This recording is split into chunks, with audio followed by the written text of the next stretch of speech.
오늘의 말씀은 사도행전 7장 17절부터 36절 말씀입니다. 오늘 핵심 구절은 17절입니다. 하나님이 아브라함에게 약속하신 때가 가까우매 이스라엘 백성이 애굽에서 번성하여 많아졌더니. 아멘. 여러분, 어제 본문에 이어서 우리가 스데반의 설교를 계속해서 살펴보고 있는데요. 여러분, 결국 이 스데반의 설교의 내용은 무엇이냐면 이스라엘의 역사가 어떻게 예수님과 연결이 되는지 그 과정을 설명하고 있는 겁니다. 그런데 이 설교를 가만히 보고 있으면 예수 그리스도를 통한 구원이라는 것의 그 형태를 우리가 알 수 있게 된다는 거죠. 여러분, 오늘 본문 17절 말씀을 보면 이렇게 기록하고 있습니다. 하나님이 아브라함에게 약속하신 때가 가까우매 이스라엘 백성이 애굽에서 번성하여 많아졌더니. 여러분, 어제 스데반은 예수 그리스도를 통한 구원을 소개하면서 아브라함과 요셉을 소개했었습니다.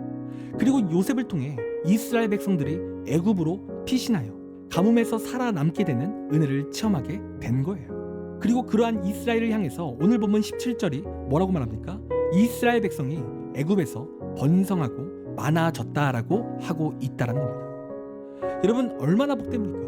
지금 스데반은 아브라함부터 이스라엘 역사를 말하며 예수 그리스도를 증명하면서 구원을 설명하고 있는데 그 구원의 설명 중에 지금 번성을 말하고 있다는 거예요. 하나님의 백성이 잘 된다 이렇게 말하고 있다는 거예요. 여러분, 그런데요, 중요한 것은 이것이 구원의 전부가 아니라는 겁니다.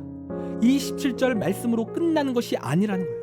여러분, 더욱 중요한 것은 19절에 이어져 있는데 여러분 19절 말씀을 보면 이렇게 기록합니다. 그가 우리 족속에게 교활한 방법을 써서 조상들을 괴롭게 하여 그 어린 아이들을 내버려 살지 못하게 하려 할세. 여러분, 그냥 번성만 하고 축복만 받으면 좋겠는데 여러분 19절에 지금 어떠한 일이 일어난다고 합니까? 고난이 찾아온다라는 거예요. 애굽이 이스라엘 백성들을 괴롭게 하기 시작했다라는 거죠.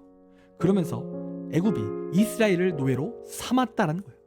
여러분, 그럼 생각해봐야 될 것은 하나님께서는 구원하시는 하나님이시고 약속을 이루시는 하나님이시라면 왜 백성을 못 살게 구냐라는 거예요. 여러분, 이건 사랑이 아니지 않냐라는 거죠. 그런데 중요한 사실은 이게 하나님의 사랑이라는 겁니다. 여러분, 이스라엘 백성들은 지금 애굽이라는 땅에 살고 있죠. 그런데 그 땅은 하나님이 이스라엘에게 주신 땅도 아니고 남의 땅인 거예요. 그 땅에서 지금 이스라엘은 손님처럼 살고 있는 거죠. 그리고 그 땅이 아무리 좋다고 해도 반드시 자기 본향으로 돌아가야 한다는 거예요. 그런데 그 땅에서 평안하면 그들은 떠나지 않으려고 한다는 거예요. 그리고 그러면서 이방 문화에 빠져 우상을 따르며 하나님을 떠나는 삶을 살게 된다는 겁니다. 그래서 하나님께서는 구원을 이루시기 위해 그 땅에서의 삶에 고난을 주셨다는 거예요. 그런데 중요한 사실은 하나님께서 그렇게 이스라엘 백성들을 애굽의 노예가 되게 하셨는데 이렇게 노예만 되게 하시고 끝나는 것이 아니라 모세라는 사람을 리더로 세워서 그를 통해 이스라엘을 하나님이 약속하신 땅으로 발걸음을 옮기게 하셨다는 거죠. 그리고 무엇보다 하나님께서는 그들과 함께 하셨고 기적의 은혜를 부어주셨다는 겁니다.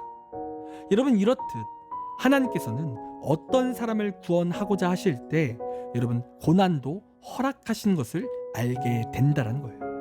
그래야만 그가 하나님을 찾기에 우리에게 고난을 허용하신다는 거예요. 그리고 고난으로 끝나게 하시는 것이 아니라 또 그 고난에서 건져주시는 은혜도 함께 허락하신다는 거죠. 여러분, 이러한 하나님의 구원의 계획은요, 정말 복된 계획입니다. 하나님의 구원은 단순히 우리가 잘 먹고 잘 살고 그 문제가 아니에요. 그런 개념이 아니라 진정으로 구원받게 하시기 위한 고난도 허용하신다는 거죠.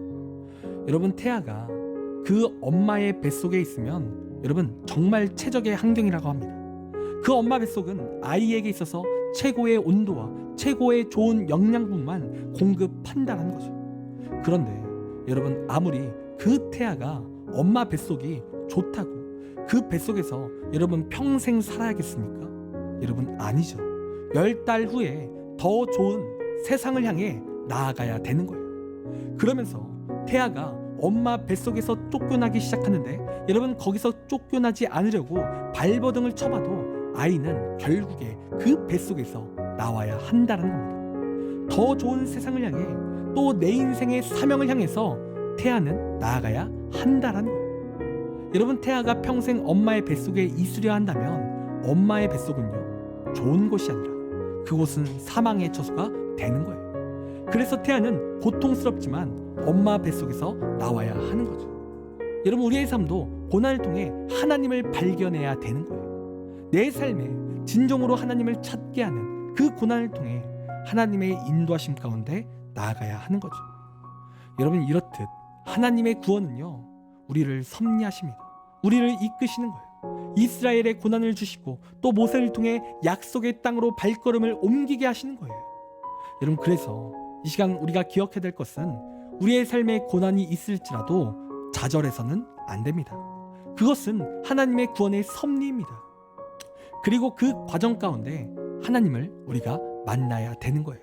그리고 중요한 사실은 하나님께서 반드시 그 고난을 통해 만나주시고 또 회복도 허락하신다는 거죠.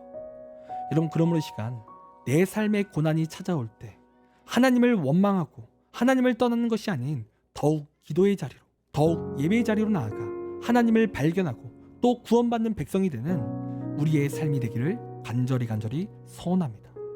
기도하겠습니다. 하나님 우리의 삶 가운데 하나님 우리가 하나님을 누리기 원합니다. 우리의 삶 가운데 구원을 경험하기를 원합니다. 하나님 때론 우리의 삶 가운데 고난을 허락하실 줄 믿습니다.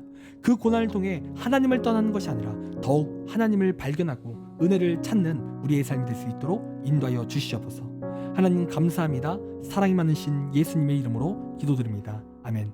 시간 우리 함께 1분 동안 말씀을 생각하며 함께 기도하기 원합니다. 기도하겠습니다.